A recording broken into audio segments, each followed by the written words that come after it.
శ్రీకాంత్ రెడ్డి గారు మీరు చెప్పండి. ఈ ముందు అనిల్ ఇరావతి దగ్గరికి వెళ్దాం.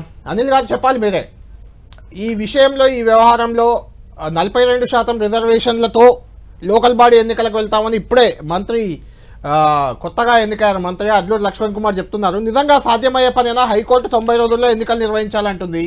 మీరు 42% రిజర్వేషన్లు అమలు చేసి వెళ్తామంటున్నారు. ఇన్ని రోజుల్లో అమలు కాంది 42 రిజర్వేషన్లు కేంద్రం చేయాలి. అది ఇప్పుడు కేంద్రం చేతిలో ఉంది. మరి అది సాధ్యమవుద్దా? ఏం చేయబోతున్నారు లోకల్ బాడీ ఎన్నికల విషయంలో? కళ్యాణ్ గారు ఒకటి చెప్తున్నాను, కేంద్రం చేతిలో ఉంది. కేంద్రానికి పంపి కూడా అంటే 4 నెలలు అవుతుంది బిల్లు పంపించేసి. గవర్నర్ నుంచి రాష్ట్రపతికి వెళ్ళింది. రాష్ట్రపతి దగ్గర 2.5 నెలల నుంచి ఉంది. నిజంగా వీళ్ళకి చిత్తశుద్ధి ఉంటే ఇప్పటి వరకు కేంద్ర ప్రభుత్వంలో ఉన్న మంత్రి కావచ్చు, ఇక్కడ ఉన్న 2 మంత్రులు ఉన్నారు మన రాష్ట్రంలో, బండి సంజయ్ గారు ఉన్నారు, కిషన్ రెడ్డి గారు ఉన్నారు. వాళ్ళకి నిజంగా చిత్తశుద్ధి ఉంటే ఇప్పటి వరకు దాన్ని ఆ బిల్లును క్లియర్ చేసుకొని వస్తుండే. కానీ వాళ్ళకి చిత్తశుద్ధి లేదు. ఒకటి మాత్రం 42% రిజర్వేషన్లు ఇచ్చే వెళ్ళాలన్నది పార్టీ నిర్ణయం కాబట్టి డెఫినెట్గా ఆ 42% కూడా ఇబ్బంది ఉండదు. ఎందుకంటే 9వ స్కెడ్యూల్లో వాళ్ళు పెట్టేస్తే సరిపోతుంది. తమిళనాడు తరహాలో ఇంకా 60 రోజులు అంటే మనకి ఇచ్చిన డెడ్ లైన్ ఇంకా సెప్టెంబర్ వరకు ఉంది కాబట్టి 3 నెలలు ఉంది కాబట్టి రేపు రాబోయే పార్లమెంట్ సమావేశంలో నిలదీస్తాం. ఆ 42% సాధించాల్సిన బాధ్యత మాతో పాటు బీజేపీ మంత్రులపైన, బీజేపీ ఎంపీలపైన ఉన్నదని స్పష్టంగా చెప్పదలుచుకున్నా.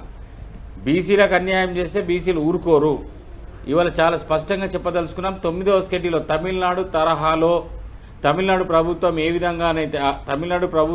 విధంగా బిల్ చేసిందో 69% రిజర్వేషన్ని 50% క్యాప్ దాటింది.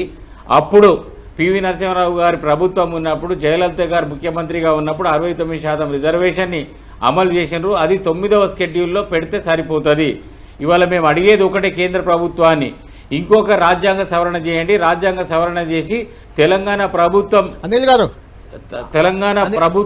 బిల్ అయితే చట్టం చేసాం. అనిల్ గారు, ఇది కామారెడ్డి డిక్లరేషన్ లో మీరు 42% రిజర్వేషన్లు బీసీలకు అని చెప్పారు. అప్పుడు కామారెడ్డి అసెంబ్లీ ఎన్నికల్లో మీరు అక్కడ ఇన్ఛార్జిగా కూడా ఉన్నారు. మీరు కామారెడ్డి ఇన్ఛార్జిగానే ఉన్నారు అప్పుడు. ఇప్పుడు ఎన్నికలు జరిగి ఇప్పటికి 18 నెలలు అయింది కొత్త ప్రభుత్వం వచ్చి.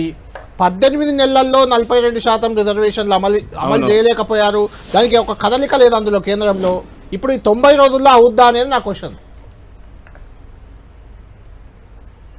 నేను అదే చెప్తున్న కళ్యాణ్ గారు, మేము ఈ 18 మంత్స్ ఇవాళకి 18 మంత్స్ అవుతుంది. వచ్చిన అధికారంలోకి వచ్చిన ఏడాది లోపట్నే ఒక డెడికేటెడ్ కమిషన్ ఏర్పాటు చేసి మేము సర్వే చేపట్టి, శాస్త్రీయ పద్ధతిలో సర్వే చేపట్టి బీసీలది, ఎస్సీ ఎస్టీలది, అన్ని కులాలది కూడా వాళ్ళ ఆర్థిక పరిస్థితులని అన్నీ కూడా అధ్యయనం చేసి ఆ రిపోర్ట్ ద్వారా, ఈ రిపోర్ట్ ఆధారంగానే అసెంబ్లీలో చట్టం చేసినాం. అసెంబ్లీలో చట్టం చేసి, ఎందుకంటే దానికి చట్టబద్ధత కల్పించాల్సిన అవసరం ఉంది కాబట్టి చట్టం చేసినాం. ఇవాళ 4.5 నెలలు అవుతుంది బిల్లు కేంద్రానికి పంపించి. మరి వాళ్ళ బాధ్యత కదా, వాళ్ళ బాధ్యత కదా. అంటే ఎలా ఉంటుంది అది? ఎందుకు ఈ చట్టం అసెంబ్లీలో చట్టం ఎందుకు చేసినాం? రేపు కోర్టులు కూడా రేపు న్యాయస్థానంలో ఇబ్బందులు వస్తాయని చెప్పేసి చట్టం చేసినాం. న్యాయస్థానంలో ఇబ్బందులు రావద్దని చెప్పేసి డెడికేటెడ్ కమిషన్ ఏర్పాటు చేసినాం. ఆ డెడికేటెడ్ కమిషన్ ద్వారానే సర్వే చేపట్టినాం. కుల సర్వే అనేది చాలా పకడ్బందీగా చేపట్టినాం. డేటా ఉంది. ప్రభుత్వం కళ్యాణ్ గారు, ఇప్పుడు శ్రీకాంత్ రెడ్డి గారు చాలా వీడియోలు చూపెడతారు, కానీ నేను ఒకటే చెప్తున్నా, ఆ రోజు ధైర్యం నింపడానికి, ఆ రోజు సర్పంచులు ఆత్మహత్యలు చేసుకుంటే ఆ రోజు ధైర్యం నింపడానికి ఆ రోజు పిసిసి అధ్యక్షుడిగా ఉన్న రేవంత్ రెడ్డి గారు మాట్లాడిండ్రు. అది కాదనలే వాస్తవం. అది కానీ రేవంత్ రెడ్డి గారికి 7 లక్షల 8 లక్షల కోట్ల రూపాయలు అప్పు ఉంది అని తెలియదు. వీళ్ళంతా కూడా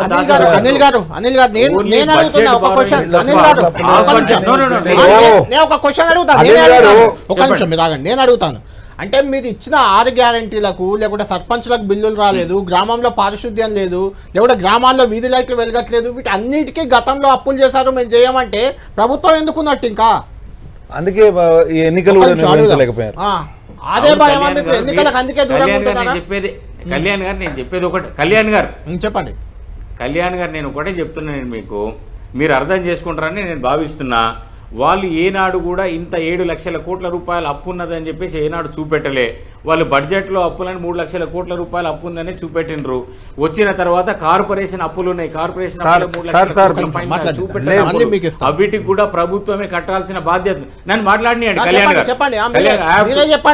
చెప్పాల్సిన అవసరం ఉంది. మీరు కూడా తప్ప 7 లక్షల కోట్ల రూపాయల పైన అప్పులు ఉన్నప్పుడు 6,500 కోట్ల రూపాయలు నెలకు ఏదైతే ఆదాయం వస్తుందో 18,000 కోట్ల రూపాయల పైన ఆదాయం వస్తే దాంట్లోకి వెళ్ళి 6,500 కోట్ల రూపాయలు కేవలం వడ్డీలకు అస్సలకే పోతుంది, అప్పులు కట్టడానికే పోతుంది.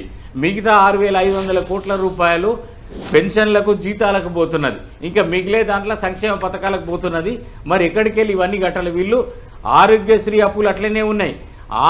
అదేవిధంగా పిల్లలకు ఏదైతే కాంగ్రెస్ పార్టీ ఫీ రియంబర్స్మెంట్ అప్పుడు పెట్టిందో రాజశేఖర రెడ్డి గారు ఉన్నప్పుడు, ఇప్పుడు ఆ 4 ఏళ్ళు కూడా కట్టకుండా 6,500 కోట్ల రూపాయలు అప్పు అట్లనే ఉంచిపోయినారు. పిల్లల ఫీజులు కట్టలే, పిల్లల ఫీజులు సర్టిఫికెట్లు తీసుకోవడానికి కూడా ఇబ్బందులు అవుతున్నాయి. ఇట్లా చూసుకుంటా పోతే ఒక 40,000 కోట్ల రూపాయలు కాంట్రాక్టర్లకు ఇవ్వాల్సిన అప్పులు ఉన్నాయి. ఇట్లా 1,00,000 కోట్ల రూపాయలు ఆల్రెడీ అక్కడ అప్పులు చేసిపోయినరు, మిగతా 7 లక్షల కోట్ల రూపాయలు కాకుండా. ఈ బిల్లులన్నీ కూడా మా ప్రభుత్వం ఏర్పాటైన తర్వాత ఇప్పుడు కట్టుకుంటూ వస్తున్నాం, ఇప్పుడు స్ట్రీమ్ లైన్ చేస్తున్నాం. ఇంత కష్టంగా ఉంది ప్రభుత్వం నడిపేయడానికి. వాళ్ళు చేసిన అప్పులను మనం సమర్థిస్తామా? సార్ నేను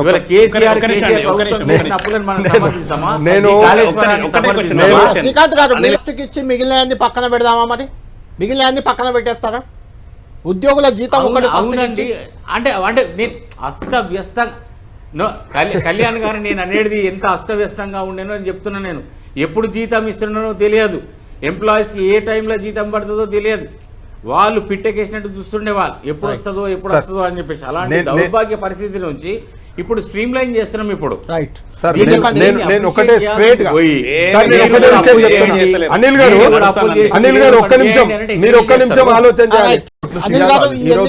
స్థానిక ఎన్నికలకు నిజంగానే తీసుకుంటారా? ఈ ఎన్నికల్ని ప్రభుత్వం రెఫరెండంగా తీసుకుంటుందా? ఒకటే అది దాని గురించి నేను చెప్పడానికి ఎవరు కానీ రెఫరెండం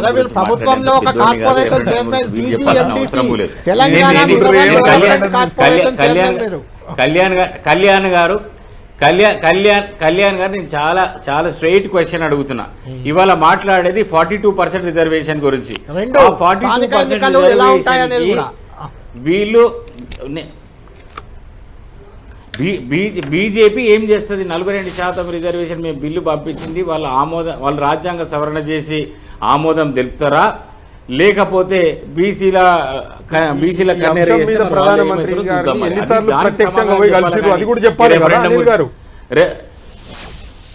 అనిల్ గారు ఈ విషయంలో కేంద్రాన్ని మీరు ఎప్పుడన్నా కోరారా? ముఖ్యమంత్రి అనేది ముఖ్యమంత్రి స్థాయిలో ప్రధానమంత్రి గారి దగ్గరికి చాలా సార్లు పోయినారు సందర్భాలు ఉన్నాయి. అడిగారా? ఇది అడిగారా ఎప్పుడన్నా? ఈ అఖిల పక్షం తీసుకుపోయి అడుగుతారు కదా. దానికి ఎక్సర్సైజ్ చేస్తాం, ఇప్పుడు దాని హోంవర్క్ కూడా చేస్తున్నాము. డెఫినెట్ గా ప్రభుత్వము పార్టీ అందరు కలిసిపోతారు, దానిపైన నిర్ణయం కూడా తీసుకుంటాం అతి త్వరలో. అనిల్ గారు ఇది పంచాయతీ సెక్రటరీల నేను ఒకటి నిన్న జరిగిన ఒక సంఘటన మీ దృష్టికి తెస్తాను. నిన్న మెదక్ జిల్లాలో ఎక్కడో హరీష్ రావు గారు అక్కడ రోడ్డు పంటి వెళ్తుంటే ట్రాక్టర్ కనిపించిందట చెత్తా చెదారంతో. ఆ ట్రాక్టర్ దగ్గర ఆగి ఆ పంచాయతీ కార్యదర్శిని పిలిచి ఈ ట్రాక్టర్లో ఉన్న చెత్త ఎందుకు తీయట్లేదు, ట్రాక్టర్ ఎందుకు కదలట్లేదు అంటే దానికి డీజిల్ లేదు, అందులో ఆయిల్ కూడా అయిపోయింది, ఆయిల్ పోయడానికి కూడా డబ్బులు లేవు, నేనే దగ్గరుండి ఎంతో కొంత నా జీతం డబ్బులు పెట్టి చేస్తున్నా అని అక్కడున్న పంచాయతీ కార్యదర్శి పాపం ఒక లేడీ ఆమె హరీష్ రావు గారికి చెప్పింది. అడిగితే ఇదేంటి అని ఆయన అక్కడ క్వశ్చన్ చేసినందుకు కలెక్టర్ ఆమెకు మెమో ఇచ్చారు, ఆ కార్యదర్శికి మెమో ఇచ్చారు మీ జిల్లా కలెక్టర్. అక్కడ కార్యదర్శి తప్పేంటి మరి నాకు అర్థం కాలే. హరీష్ రావు ఎట్లాంటి వాడు అంటే హరీష్ రావు పెద్ద డ్రామాలు క్రియేట్ చేసే ఒక ఆర్టిస్ట్ హరీష్ రావు. అక్కడ పెడతారు సోషల్ మీడియాలో పెడతారు. ఇవన్నీ ఇచ్చారండి. మనీషా అని ఆమె పేరు, మనీషా అమ్మాయి పేరు. హరీష్ రావు గారు డ్రామాలు చేసిరా, హరీష్ రావు గారు తెలంగాణ కోసం కొట్లాడి నిజమే కదా, మిగిలిందంతా డ్రామా అనుకుందాం. కార్యదర్శికి మెమో కలెక్టర్ ఇచ్చిందైతే నిజమే కదా. అదేమైందో నేను కూడా చూడలేనండి కళ్యాణ్ రిపేర్ అయి రాలేదు. ఓకే. తెలియకుండా నేను మాట్లాడలేను. ఓకే రైట్ కాదు గ్రామ పంచాయతీలకు నిధులు అవి ఇవి ఒక నిమిషం కొంచెంసేపు పక్కన పెడితే 18 నెలల నుంచి మీరు ఎలక్షన్ నిర్వహించకపోవడానికి వచ్చిన అడ్డు ఏంటంటే ఏం చెప్తారు? కాన్ఫిడెన్స్ లేకపోవడం. 120 సంవత్సరాల చరిత్ర కలిగినటువంటి మేము 42% ఒకటి చెప్పండి. నేను మాట్లాడచ్చా? చెప్పండి అనిల్ గారు, మీరే చెప్పండి. కళ్యాణ్ గారు 42% రిజర్వేషన్లు బీసీలకు ఇస్తామని చెప్పేసి హామీ ఇచ్చినాం. అంతకుముందున్న బీఆర్ఎస్ ప్రభుత్వం 34% ఉన్న రిజర్వేషన్ 23% కుదించినమాట. కరెక్ట్, నిజమే. బీసీలకు అన్యాయం చేసి 34% నుంచి 23% తగ్గించి. అవును. మరి అందుకే బీసీలకు అన్యాయం జరుగుతుంది. ఆ రోజు ఆంధ్రప్రదేశ్ రాష్ట్రం ఉన్నప్పుడు తెలంగాణలో 8,000 సర్పంచులు ఉంటే టోటల్గా దాంట్లో 2,800 సర్పంచులు ఉంటుండే. ఆ తర్వాత వీళ్ళు వచ్చిన తర్వాత 2019లో ఎన్నికలు నిర్వహించిన తర్వాత 8,000 సర్పంచులు ఉంటే టోటల్ ఆ రోజు 8,000 సర్పంచులకు 2,000 సర్పంచులు ఉంటే వీళ్ళు వచ్చిన తర్వాత 12,000 గ్రామ పంచాయతీలు 12,000 సర్పంచులు ఉంటే బీసీలకు 2,300 2,400 సర్పంచులు ఉన్నాయి. అంటే ఇంకా తగ్గింది. ఇంత అన్యాయం అయితే బీసీ ప్రతినిధులు తగ్గినారు కాబట్టి బీసీలకు అన్యాయం జరిగింది కాబట్టి మేము 34% రిజర్వేషన్ 23% దుర్మార్గంగా తగ్గించారు కాబట్టి బీసీలకు అన్యాయం జరుగుతుందని చెప్పి ఆ రోజు కామారెడ్డి డిక్లరేషన్లో 42% రిజర్వేషన్ ఇస్తామని చెప్పి హామీ ఇచ్చినాం. హామీ ఇచ్చిన మేరకు ఆ ఎక్సర్సైజ్ చేయాల్సి వచ్చింది. అందుకే డీలే అయింది. ఇప్పుడు ప్రాపర్గా మేము చట్టం చేసి కేంద్ర ప్రభుత్వానికి పంపించినాం. ఇప్పుడు కేంద్ర ప్రభుత్వం చేతిలో ఉంది. వాళ్ళకి చిత్తశుద్ధి ఎంత ఉందని వాళ్ళు ఇప్పుడు నిరూపించుకోవాల్సిన అవసరం ఉన్నది. బీసీల చిత్తశుద్ధి ఎంత ఉంది, మేము కట్టుబడి ఉన్నాం 42% రిజర్వేషన్ ఇవ్వడానికి. అంటే నాకు ఒక్క డౌట్ వస్తుంది. 42% బీసీ డిక్లరేషన్ కామారెడ్డిలో చేసిన మీరు సరే బీఆర్ఎస్ వాళ్ళు తగ్గించారు, నో డౌట్. అది 2009లో రిజర్వేషన్ 23% తెచ్చారు. వాళ్ళు బీసీలకు అన్యాయం చేశారు. మీరు కూడా బీసీలకు నిజంగా చిత్తశుద్ధి ఉంటే 42% కామారెడ్డి డిక్లరేషన్ ప్రకారం ఎమ్మెల్యే టికెట్లు ఎంపీ టికెట్లు కూడా ఇవ్వాల్సింది కదా వాళ్ళకి. మరి పార్టీ పరంగా అయినా కనీసం అనిల్ లాంటి బలమైన నాయకుడు ఉన్న బాల్కొండలో అనిల్ని పక్కన పెట్టి సునీల్ రెడ్డి వస్తాడు అక్కడికి. అది ఎలా మీరు చూస్తారు దాన్ని? ఒకటండి, నేను ఒకటి కళ్యాణ్ గారు నాకు పార్టీ టికెట్ ఇవ్వా అని అనలేదు పార్టీ ఏనాడు. నేనే అన్నాను నాకు నిజామాబాద్ అర్బన్ కావాలని, లేకపోతే పార్లమెంట్ నుంచి చేస్తానన్నాడు. అది నా పర్సనల్ ఎగ్జాంపుల్ చెప్పాను. గొడవైంది కదా అప్పుడు కూడా, బీసీలకు సరైన ప్రాతినిధ్యం లేదు, టికెట్లు సరిగా ఇవ్వట్లేదని మీ ఎమ్మెల్సీ తీన్మార్ మల్లన్న కూడా బయటకు వెళ్ళాడు ఇదే విషయాన్ని క్వశ్చన్ చేస్తూ. కళ్యాణ్ గారు అప్పుడు చాలా ఫ్యాక్టర్స్ కన్సిడరేషన్లకు తీసుకొని ఎట్టి పరిస్థితుల్లో అధికారంలోకి రావాలని ఆ రోజు మేము చేసిన వ్యూహాత్మకమైన నిర్ణయాల్లో బీసీలకు తగ్గిండొచ్చు. కానీ ఈరోజు చిత్తశుద్ధితో కాంగ్రెస్ పార్టీ 42% ఇవ్వాలని అనుకున్నది కాబట్టి చట్టం చేసి రాహుల్ గాంధీ గారు ఇచ్చిన మాట మేరకు అసెంబ్లీలో చట్టం చేసి ఇప్పుడు పంపించినాం. మరి ఇవాళ బీజేపీ నిర్ణయం తీసుకోవాల్సిన అవసరం ఉన్నది. వాళ్ళ చిత్తశుద్ధి నిరూపించుకోవాల్సిన బాధ్యత వాళ్ళ పైన ఉన్నది. రైట్ రైట్ హరీష్ గారు. ఇంకోటి చెప్పడం మర్చిపోయారు శ్రీకాంత్ రెడ్డి గారు. అనిల్ గారు చెప్పండి. మున్సిపాలిటీ జిహెచ్ఎంసీలో 150 వార్డ్స్ ఉంటే యాక్చువల్గా ఏముంటుందంటే 243 ఆర్టికల్ గురించి కవిత గారు వాళ్ళ నాయకురాలు మాట్లాడుతున్నది. 50% రిజర్వేషన్ క్యాప్ ఉంటుంది. ఇక్కడ నార్మల్గా అయితే అర్బన్ ఏరియాలో ఎస్సీ ఎస్టీలు తక్కువ ఉంటారు. ఇక్కడ వచ్చి ఎస్సీ ఎస్టీలు 6.33% ఎస్సీలు ఉంటే జిహెచ్ఎంసీలో 1.33% ఎస్టీలు. వాళ్ళకి 7%, వీళ్ళిద్దరు కలిపి 8% పోతే ఇంకా 42% రిజర్వేషన్ 42% మిగిలి ఉంటుంది రిజర్వేషన్ ఇవ్వడానికి బీసీలకు. కానీ వీళ్ళు అవకాశం ఉన్నా అది 33% బీసీలకు రిజర్వేషన్ ఇచ్చిండ్రు. అక్కడ కూడా అన్యాయం చేసిన వీళ్ళు బీఆర్ఎస్ వాళ్ళ అవకాశం ఉండి కూడా 42% ఇచ్చే అవకాశం ఉండి కూడా 33% ఇచ్చిండ్రు. దీనికి సమాధానం ఏం చెప్తారు శ్రీకాంత్ రెడ్డి గారు?